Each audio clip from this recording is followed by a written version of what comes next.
listen, I'm aware that this backlight is horrendous, but as I think I've said in a couple of videos, I don't have a ton of places in my apartment to film. And this one at least has books in the background and not like my plain white walls. And my boyfriend is conducting an interview for his research project in our actual office where I can't do this, and if I don't get this done today, there will be no video. So enjoy me bathed in weird sun, and we can hope that it moves at some point or something during this adventure. This is fine. This is fine. This is what the professionals do, all of them. So today we are talking about a biography that has nothing to do with an American president or anything to do with America in general. Well, I mean, I guess it kind of does, but whatever. It's contemporary, it's not a dead American president, and it is Finding Freedom, Harry and Meghan and the Making of a Modern Royal Family by Omid Scoobie and Carolyn Durand. This book came out in August and is still stirring up a little bit of controversy because there is a question on whether or not Meghan and Harry actually authorized this book.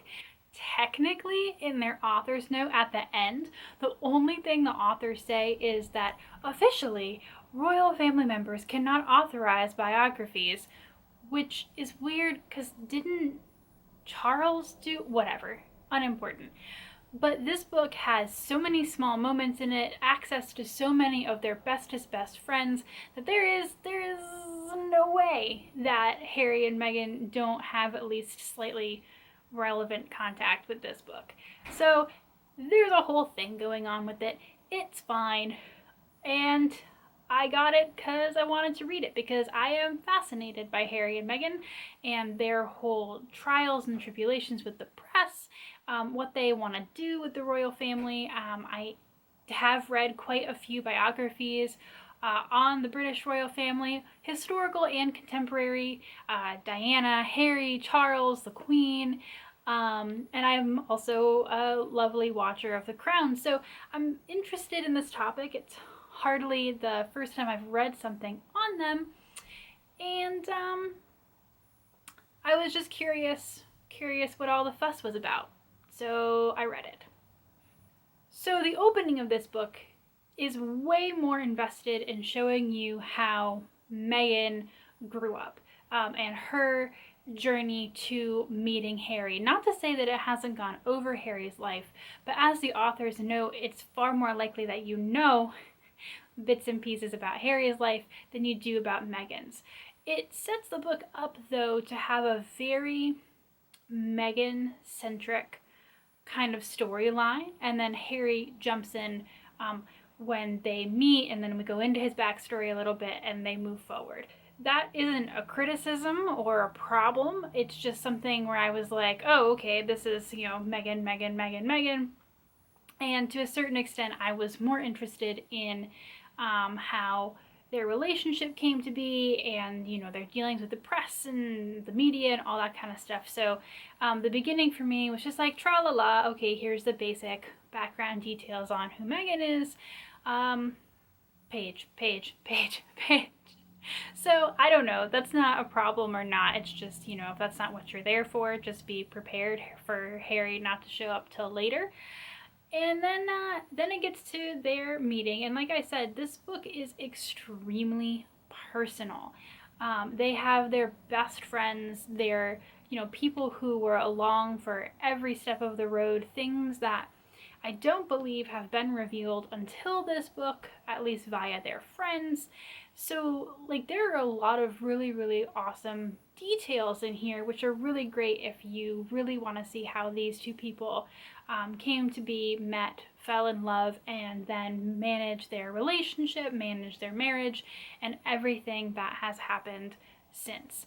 So I can't fault that for sure. It's fascinating, and I've not stayed up to date on every Harry and Meghan scandal, just tangentially whenever they pop up in the news, kind of reading a headline here or there. So for me, there was a lot of new information just based on things that I hadn't realized I had been facing from the media, just because I'm not, like, I also don't live in Britain, so many of these tabloid things that pop up, might not cross my news feed as an American, or are presented differently in America. Many of Harry and Meghan's issues are specifically with the British tabloid press. So if you're an American royal watcher, if you are a tangential watcher, there's a lot of really, really awesome information in here. So that's great. Oh, that's fine. Wonderful. Got what I came for, right? Sounds like it. Here's the thing with this book, guys. It would almost make more sense to me if they had said that Harry and Meghan authorized this book, because this book is so focused on presenting almost every decision Harry, Meghan, or Harry and Meghan have made as the correct one. It's so focused on presenting the best side of their image, presenting some of their major decisions as the only thing left for them to do. There's only one point towards the end talking about their decision on how they released their decision to step back as senior working royals, where the author calls them possibly a bit impulsive. And you know what? Sure, maybe this entire time, they've been the victim. Maybe this entire time, they have made all the right decisions, but the language that the authors choose to use ends up making it feel like you are being thwacked over the head with, like, they're the best, they're awesome, they've made no mistakes, they're perfect. And the authors repeat several sentiments about aspects of their, amazing personality several times with the same phrasing. So some of the information just starts to feel so repetitive. And you're just like, okay, like, I probably am not reading this book necessarily if I haven't already drank the Kool-Aid. Like, you don't need to try this hard to convince me. Like, I don't understand. So the book ends up feeling really, really overly written, strongly written. And for me, as a reader of biographies, I understand that no one is going to write a biography on a person or persons if they haven't made the decision to spend a lot of time with this person or persons, with their life, with their work, with their decisions. And it's probably because they, in some way, like this person. It could be because I also really hate them, but that's not as often. So I understand that the authors are biased. I understand that this project is biased. But it just, at the end of the day, I end up really wondering if I learned anything real at all. Like, yes, maybe these are the events, but how many of these details, how many of these descriptions of their decisions did you edit, or did you leave stuff out because putting in those details would have meant saying something mildly gray about their, their choice or their decision? Like, I'm not looking for, like, well, in this particular point they were wrong, but, like, just nobody is this perfect. And if they are, bully for them. That's great. That's awesome. But it just makes you feel like I've read more of a political, resurfacing book than an actual biography. So, not super pumped about that.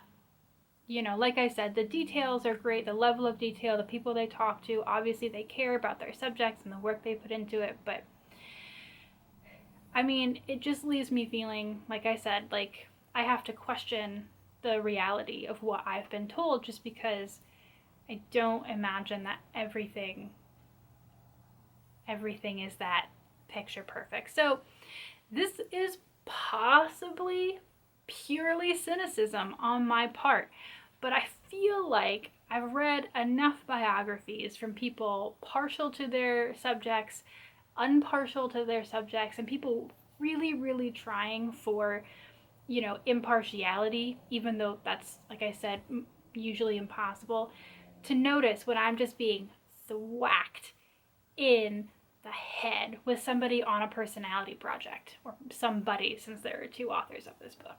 So that came on so strong when I was reading this, and I didn't expect it. So that's my thought to you. Definitely read it for the details, but just be prepared that this is not an attempt at rationalizing or humanizing. This is just like pure image refacing, resurfacing.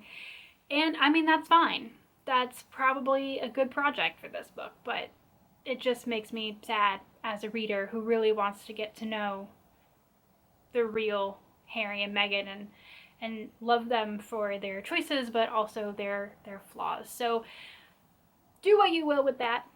I would definitely say read it if you're interested. Get it from your library. I got the e-audio book from my library's digital collection and listened to this book, and I gave it 3 stars on Goodreads. So again, do with that what you will. Let me know if you've read it, if you had the same experience. Again, this could be extremely personal to me. Yeah, let me know. So thanks for hanging out with me today, guys, and I will be back with a TBR next week, and after that, an ARC review because I read a book on time. So enjoy that and my slightly less backlit videos that are upcoming. So have a great one, guys. Bye.